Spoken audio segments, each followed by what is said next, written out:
NutriCast. Welcome to Season 4 of Transforming 45.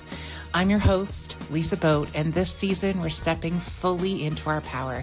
The heat, the hormones, the heartbreak, the healing. This is midlife, raw and redefined. Each episode, you'll hear stories of humans who are rewriting the rules, reclaiming their bodies, their desires, their voices. This is where we stop shrinking, start shining, and remember who the hell we are. Because midlife isn't a crisis, it's an awakening. Let's get transforming 45. Hello, and welcome to this week's episode of Transforming 45. I have been looking forward to this conversation since we recorded for Unmuted, another podcast that we were in together.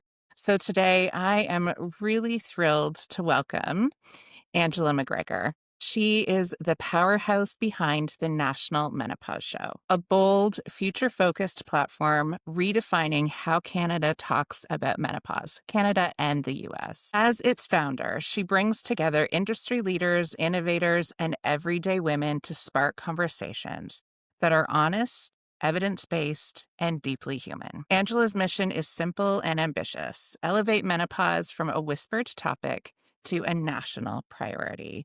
Angela, I am so glad you are here today. Welcome to the show. Well, thank you so much, Lisa, for having me. It's my pleasure. Yeah. All right. We're going to start at the beginning. So, Angela, tell us, who are you and how did life introduce you to this version? Right. Well, who am I? Well, I'm just a regular girl. I'm 58 years old, and I had experienced all these different symptoms, unbeknownst to me, that were I was in perimenopause. I had reached out to my doctor and other healthcare providers, and I really wasn't getting the answers I was looking for. So I was in this abyss, and there's weight gain, hair loss, mood swings. There was all kinds of symptoms, and I thought I was doing something wrong. There was a lot of blame, and then I discovered hormones, and hormones aren't for everybody, but for me, the skies opened, and it gave me clarity, and it also gave me the confidence to know that I knew there was a number of women in my boat, and we needed to do something. So I happened to be married to a conference and trade show producer. Bob's been in the industry for 40 years. That's how I met him. I started out in trade shows and conferences. And I said, I think we need to help women. You need to educate women. And I needed more education. Every day I'm learning. So that's what we did. We set out to put together an evidence-based, expert-led conference where we're bridging the gap between science and the patient. And the patient is all the women in their 30s, 40s, 50s, and beyond. And so that's what we did. We brought the top doctors in Canada together and women. This past year, it was 2 full days of education, and we had exhibitors that also match the high caliber of speakers and providing products and services that will help women along their journey. Before we dive into the show, I want to go back to something you said because I think it's really important and something that maybe we don't talk about quite enough. And that is, I was feeling all these symptoms and I was feeling blame and shame.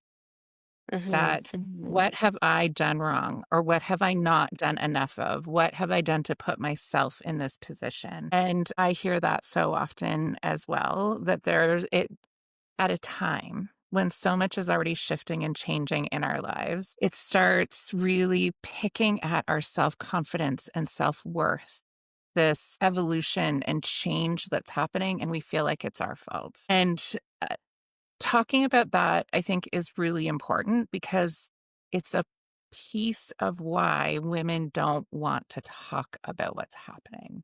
And I'm wondering if you see that in the women that you've had conversations with or the healthcare practitioners as well.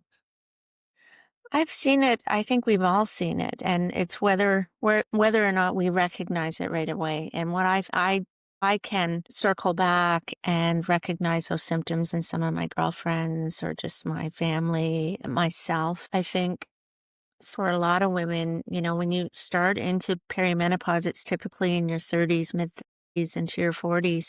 And that's when life brings, kids leaving for school, aging parents, there's a lot of disruptions to our regular schedule. Life is not the same. When you have little kids, they're contained, you know where they are, you drop them off, pick them up, and so forth. As they get older, the bigger they get, the bigger the problems or issues, shall we say. So we as women tend to be the heart and soul of the house, and we take it all on. So we don't really have time. A lot of women don't take the time to listen to all those little cues where it's like, oh, you're tired. You're really tired. Oh, you seem to be losing hair. You've gained a few pounds. There's all Mm. these little whispers that we ignore because we're focused on everybody else. So when we're really slammed with all of a sudden, and it's usually not all of a sudden you've gained 5 or 10 pounds or you can't remember things, that's when we step back and go, whoa, I must be losing it. What am I doing wrong? Am I not going to bed early enough? Like, what am I doing? So automatically we blame ourselves because we're the fixers. We have to fix everything, but we Mhm. typically don't fix ourselves. We're the last. Yeah, absolutely. The way I describe us is the ministers of infrastructure for our Mm, lives, right? sure. So Yeah, we are the people who are creating the structure that holds up everything around us. And exactly.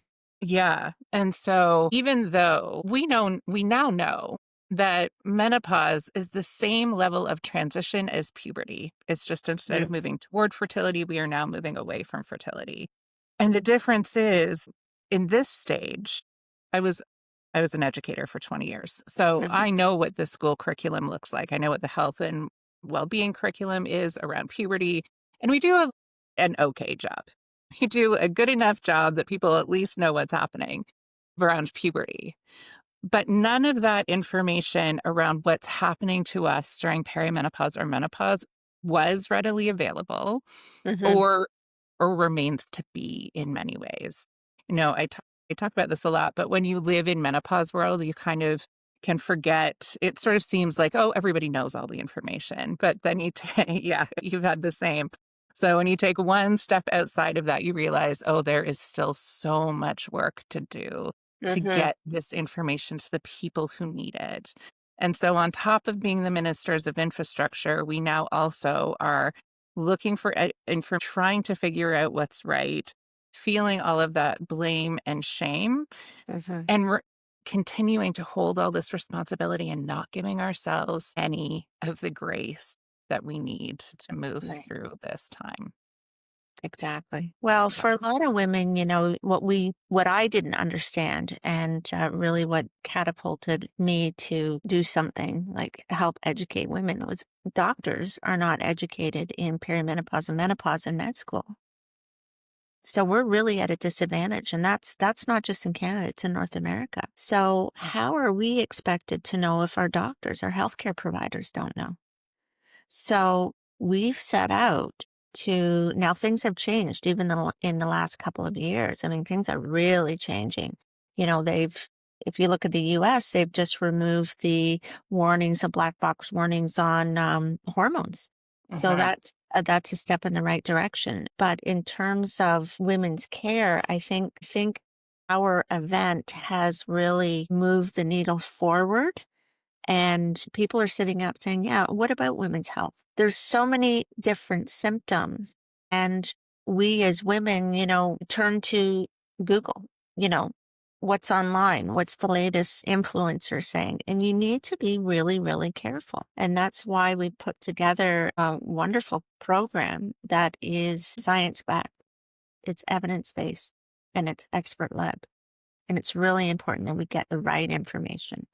Should you be putting hormonal creams on your face? I mean, those are some of the, now if you go to the internet, there's doctors in the US that say you should. What are, what are the standards here in Canada? So you need to do your homework and we've made it easier for women, accessible to the right information is what we've done. Thank you for doing that because it is so important. I talk to women on a regular basis who are afraid to talk to their healthcare practitioners, or they did talk to their healthcare practitioner and the practitioner rolled their eyes at them. I think it's a double-edged sword of being in a time when there is the beginning of advocacy Right. and more awareness. of the knowledge. There is a good body of research. Do we Mhm. need more? Of course. Of course we Mhm. do. We do. We always need to understand humans, we're constantly shifting, changing, and evolving. So we always Yes. need to have more research. But I think it's also really important to acknowledge, and Dr. Sarah Wilson, she's a naturopath. Mhm. Yeah. So I was watching a post that, or a podcast episode that she did talking about how there is a really solid body of research and knowledge, enough to be able to make good decisions. And Mhm. so I think it's important to point that out because we kind of throw out into the world like, well, there's not enough research. We just don't know. And there are lots of things we don't know. That's true. Right. But there are lots Right. of things that we do. And so making people aware of that, I think, is key. And Ontario just released last month quality standards. So the Mhm. quality standards for treatment for people who experience menopause. So that is a resource that I've been sharing with people a lot so they can take it into their healthcare practitioner. Excellent. Yeah, and I was also wondering, with your conversations with healthcare practitioners, what needs to happen in Canada? What advocacy needs to happen? Because the warning labels remain on hormone products here. So, what kind of advocacy do we need to engage in to help move that conversation forward? Well, I think what I can see with the healthcare practitioners that are involved in the National Menopause Show, they are moving the needle forward. They are our voice, and they are going to the Society of Menopause. That's not the correct. Yeah. It's an association. It's world based, and they rotate. And I'm not sure if they went to Rio or Australia last year and where they were this year, but we do have those voices, and we do have those advocates that are moving the needle, and their finger is on the pulse of what's happening around the world. So they're making change right now, and um, they're getting the leading information, and they are the change makers. We have some of the best doctors in the world, and they're recognized worldwide. And some of those doctors speak at the National Menopause Show. And so, what advocacy do we need? We have them right now, and they are pushing. They are the change makers. They are the doctors and healthcare providers that are going to make the difference. Australia tends to be, I look at, and the UK tend to Mhm. be, in terms of advocating for women in the workplace and hormones and so forth. They seem to be, I don't want to say they're ahead of Canada, but they have been at the forefront. And I think we're going to see Canada's will be right up there with them.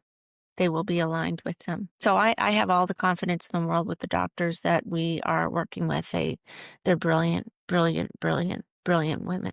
Yeah. That is very exciting, and it's information also that needs to get out Yeah. into the public space, right? Because obviously we have the behemoth of the US beside Hmm. us, and Hmm. so we hear all of the information coming out, but there is so much incredible work and so many brilliant advocates, like you said, right here in Canada, but Hmm. we just don't hear about them. And Right. so I know people can feel frustrated thinking that nothing is happening here and nothing is changing, but it absolutely is. And so places like the Menopause Show are such a powerful way of sharing what is happening here. I know you also have a show that you do in the US in Orlando. Is that right? No, we launched it in California. Oh, in California. Okay. So you have one in both spaces. So you are really connected to what's happening in both countries. Yeah. It's interesting because there's a lot of parallels between the US and Canada. And the response we had from the women in the United States was almost on point with Canada as well. There was a lot of women that are appreciative of this information that they just, it's a source they've been looking for. They've been looking for validation. They've been looking for, a healthcare provider, somewhere to go, somebody to talk to. So there was a lot of similarities there. The US is a little different in terms of, what you can even see that with some of the doctors in the US, just what they promote. And Mhm. then we are a little bit more, I don't want to say strict. I don't think that's the appropriate term, but um, in the United States, there are therapies that are not approved here in Canada for good reasons. So, um, women in the US, not all of the US, but in some states, have access to different therapies that we do not have access to because of the standards that we have. So I feel very confident in, when we're being prescribed by our healthcare providers, that we're getting what has been approved, Health Canada approved, Yeah. and is also backed by our healthcare providers. So I'm not being critical of one side or the other, but it tends to be a little bit more stringent and strict Mhm. in terms of what women can do in terms of um, their path forward with different therapies. Mhm. And what do you see happen? So, in a conversation we had before, you talked about women who are at the National Menopause Show who are really struggling, and you get them connected with the right healthcare. Can you share some of the stories that have been really impactful that you've seen from that action? Sure. So I've talked to many women that attended the show out of curiosity, and they weren't sure if it was, really for them. Some women went in their perimenopause, thought that maybe they would be out of it soon, and realized that you can be in perimenopause for 10 plus years. And Mhm. then other women I've spoken to, oh, I'm done menopause, but I just wanted to see what was going on. Well, you're not done menopause. You're in menopause for life. This sticks with you. It's a club that we all join. And it's not one that it's like Hotel California. You can't ever leave, really. Like you're Yes. in it. Yeah. So, and it's all about healthy aging. But some of the women, I had women in the first year that attended well, even this past year, that attended on their own because it's a very personal thing. And they, felt that they wanted the privacy, shall we say, of Mhm. just attending on their own and getting the right information. So it's access to care, it's access to education. And I had women that completely broke down and said, I had no idea that I shared the same symptoms as all these other women. It's been perimenopause and menopause has been normalized. We don't need to be afraid of it.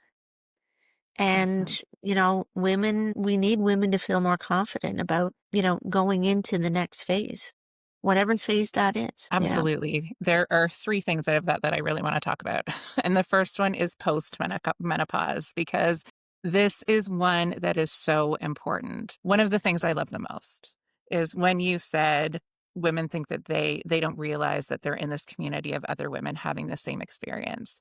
And so when I facilitate these sessions, what I love the most is watching the energy change in the room. Is that when people first come in, it's quiet, everyone's a little skeptical, not sure what's going to happen. And as I share and encourage conversation, the room completely changes. You can see Mm, the light come back on in people's eyes because they realize there's a term for what's happening and there are things I can do to feel better.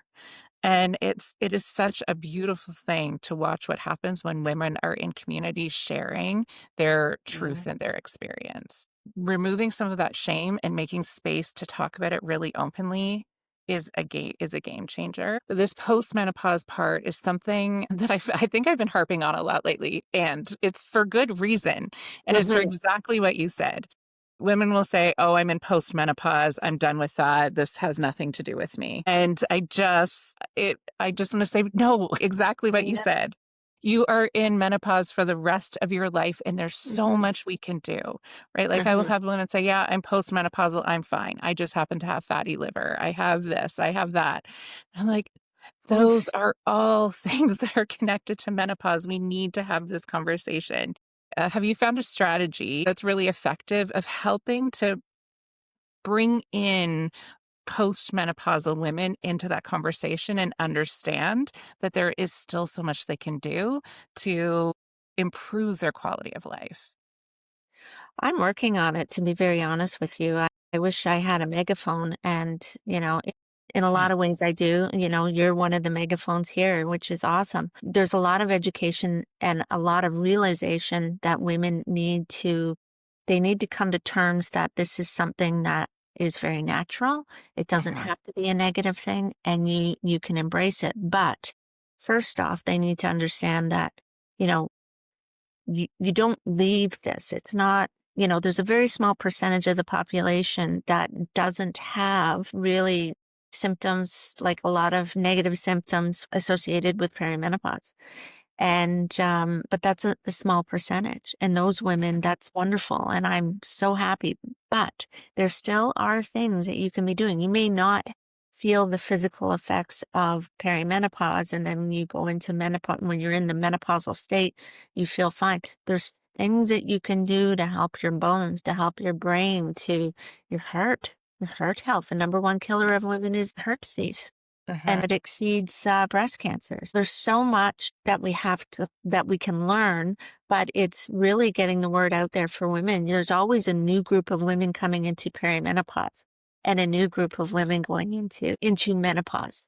But it's all about educating. And I think we are moving the needle. Our healthcare providers are moving the needle. We're educating doctors at the National Menopause Show. We have a CME event we just completed, and that is helping to educate more doctors, and those doctors will be educating their patients. We have patients that they can help educate doctors. How do you speak to your doctor? Those are one of the sessions that we have at the event.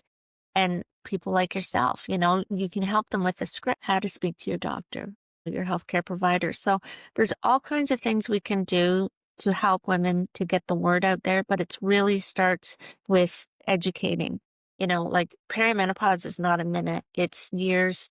And then menopause, it's one day, basically. It's just one Yes. day, but you're in menopause until you leave this earth. Yes. So Yeah. what do you do? And I think women are more in tune with their bodies. And I think, there seems to be all these trends. You need to eat more protein, you need to lift weights, but women are sitting up and taking notice.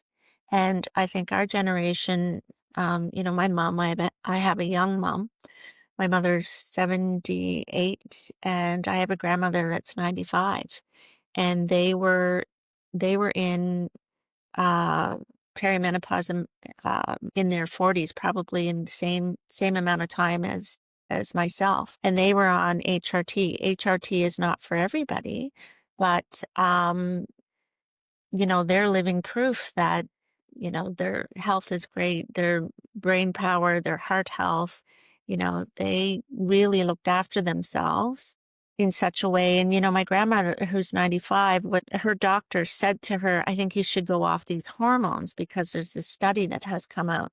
And my Uh-huh. grandmother said, no, I like them, so I'm going to stay on them.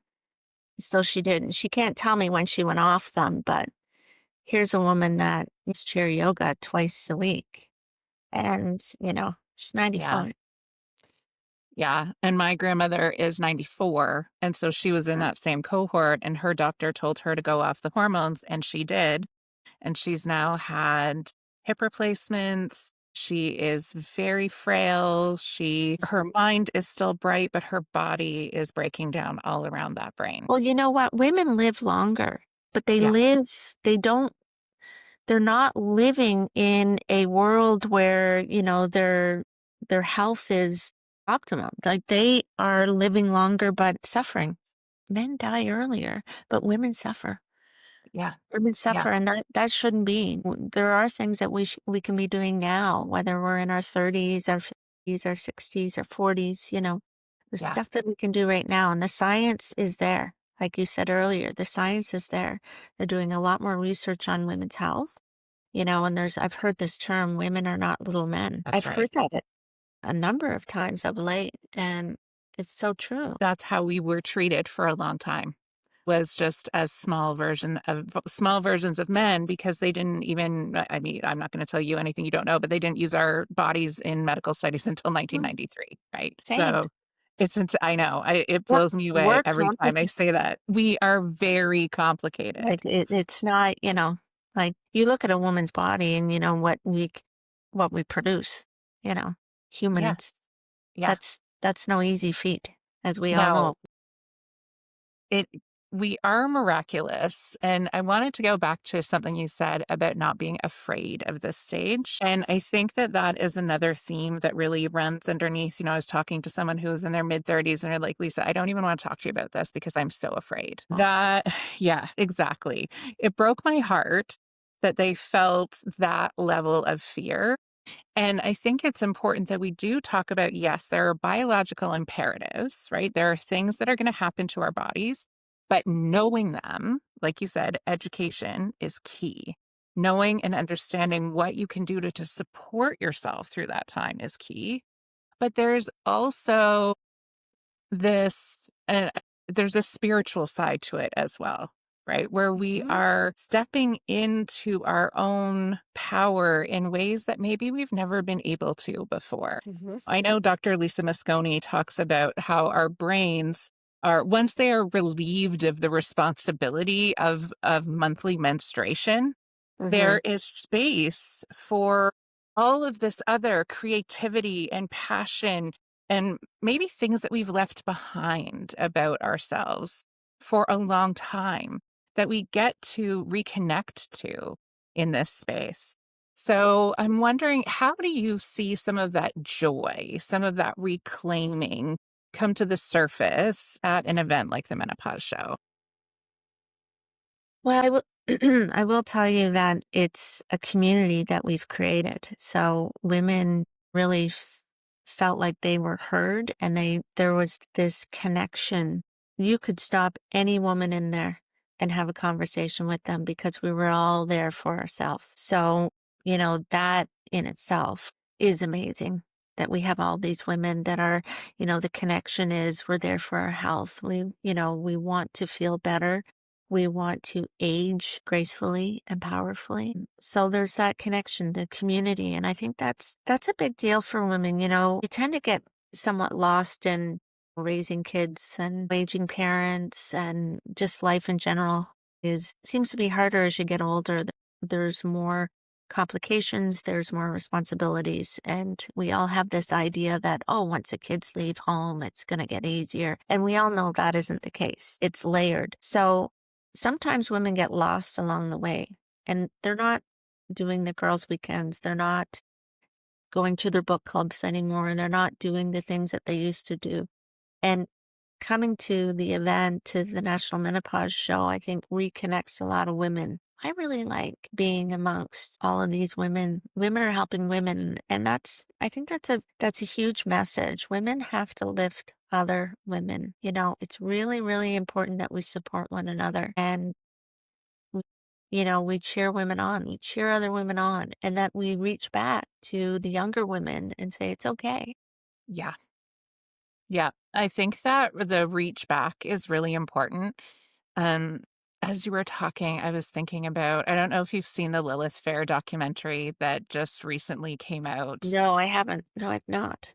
So I was Never. thinking about it because it touched on so many of the themes that you were talking about. So I went to the first Lilith Fair. I was young in my early 20s at the Oh, wow. time. And it was this moment in time, I'm gonna get emotional, sorry. It's This okay. moment of time where it felt like we could do anything. Look at what's happening. This is such an incredible time for women. And then we find ourselves where we are now in history. The documentary is so beautiful in capturing that time, but I also felt this deep grief in watching Mhm. it of, wow, what I thought was gonna happen is not what is not what happened. Mm. And I wonder, so much of us in Gen X, it's one of the things we're talking about now and looking at the socio context for why menopause has become such an area of discussion. And part of it is that there are so many more women in the workforce now at this age than ever have been before. So it's coming to the surface. And we in Gen X, again, I'm not going to tell you anything you don't already know, but we in Gen X had this narrative of you can do it all. You can be everything. You can work full time. You can have a family. You are super women. You can do it all. And so I feel like in that narrative, we lost this inherent, that beautiful feminine energy of community and connection because we were carrying the weight of we are superhuman and we can do everything. And I think it's in being in community with each other to like let ourselves let that weight go and to share that learning with the women who are coming behind us of actually none of us are superhumans Yeah. and we need to make decisions that really honor this sacred feminine. And it doesn't mean turning ourselves inside out to meet all of the expectations of the patriarchy, which is what happened, right? Like we turned ourselves inside out to meet all of these expectations. Mhm. It's a lot of stress and it's a lot of pressure, and women have been feeling it forever, for years. There's in this generation, two income families. There's a lot of stress pressure from husband and wife, just what's going on in the world in terms of raising kids and social media and so forth. So we as the center of our universe absorb it all, right? And we Mhm. have to fix things. We work full time, we do the groceries, a lot of us do, the laundry, the whatever, for the most part. And these stressors just don't help our health. And you kind of lose yourself along the way. So when you were at that Lilith fair, you look back and think, wow, I was just so free and didn't have the weight of the world and had such an optimistic viewpoint of, where you were in that particular space and where you were going. And life does throw us curveballs. It's how do we manage that? How do we feel better? And managing it that's the hard part, where we think that we can do it all. We can manage it. Oh, I'm fine. I just have to get more sleep. Or, oh, I need to get one of those face masks and I'll look better in the next 2 days. Or, oh, I need to change my shampoo because my hair is falling out and, my back hurts. I'm not sure I must have lifted something. So Mhm. you have to take stock, stop, take stock, and think about what it is you need, Yeah. right? Yeah, What do you need for yourself? absolutely. The other thing I started thinking about while you were talking is, yes, we are the centers of our universe. And how do we help our partners come into that conversation? And I'm wondering, do you see partners coming with to the menopause show? And are there spaces that support those partners at the show that maybe give them some ideas and some strategies about how to support their partner at this time? I think that's a really great point, and it's something that we're exploring right now, to encourage our partners to come to the event. And I think our husbands, spouses, boyfriends, I think just need to have a better understanding of what we're going through because our physical, sometimes it's temporary symptoms affect the home. Just you can't articulate what's wrong with you. You don't know why you're upset with your spouse. You don't know why you don't feel good or you don't want to have sex or you don't want, you just want to be by yourself. It affects the relationship. The other thing is men also go through something which is called andropause. So, that makes it very interesting when you're perimenopausal and perhaps your spouse is going through something themselves. So I think there needs to be more communication, more education. I've heard this one particular doctor out of the US, and she said that there's a lot of divorces that could have been prevented, Uh-huh. had both parties understood what was happening, you know? Um, Absolutely. so I think there is space for our spouses to come to this event to learn, to become educated. We did have a company at the show that's supporting men's hormones and testosterone, and they are supporting men going through andropause and low libido and all that stuff. So, there's companies out there that are supporting men, and we are exploring that because I think that if our spouses have a better understanding of what their wives or girlfriends are going through and also what they might be going through, we can kind of help one another. Yeah, Definitely. Support one another. absolutely. So I'll let you know about that one. That's an area that I definitely would like to expand on. I think it's important. If there's anything that we are learning is that we can't do anything in isolation. We really need each other. Mhm. to be advocates for each other, to understand each other, to support each other so that we actually can make a space that's just better, Mhm. that's better for everyone. Mhm. So, on that note, what is next for the Menopause Show? Oh, wow. The National Menopause Show will run next October. We are just working on our calendar for this year and for 2026. And what we hope to do is have a touch point every month. It's not just 2 days in October. We want to support our community throughout the year. So what's next? It's the calendar. We're working on building a better show, and we were so pleased with the show this year, again, and the feedback has been phenomenal. So the bar is getting higher, which is okay because Mhm. that also moves the needle, right? So we have women that are coming back year after year. They're more educated and they want more information and they're asking awesome questions and they've created such a wonderful plan for themselves. But you change from one year to the next. Your symptoms might change. Things happen in your world and you need to adjust. So the National Menopause Show is always relevant. And we've become a trusted source. So we want to continue to be that trusted source. And we'll be reaching out to our healthcare providers to provide support to women throughout the year through our website, through our newsletters. So we have a lot of exciting things. We just have to get them all laid out, and I'll let you know probably in the next month just what's in store. But we've got great feedback from our advisory board and some great ideas, for future speakers um, and topics, which is really great. And we will be educating healthcare providers again. That will be in combination with the National Menopause Show. So we're really excited about that. Yeah, that is all very exciting. And I think it's so important for people, for anyone listening, and for the general population to understand that this work is happening. I think so often women feel so alone Right. in what's happening, and they just feel like, I don't know what to do. I've asked for help. No one can offer me help. So having this hope out there and hearing you say that you're educating physicians, I think is something that's going to be really meaningful for people to hear because yes, there's lots of lifestyle components. There's all kinds of elements that how we can make ourselves have a longer, good quality of health. Right. And healthcare practitioners need to be a part of that conversation. So knowing Oh, that you're out there doing this work, involved in this advocacy, and creating this community for women to come together is really hopeful and it feels really good. So thank you so much for doing this work. And thank you so much for being here with us today. well, thank you, Lisa. I've really enjoyed my time with you.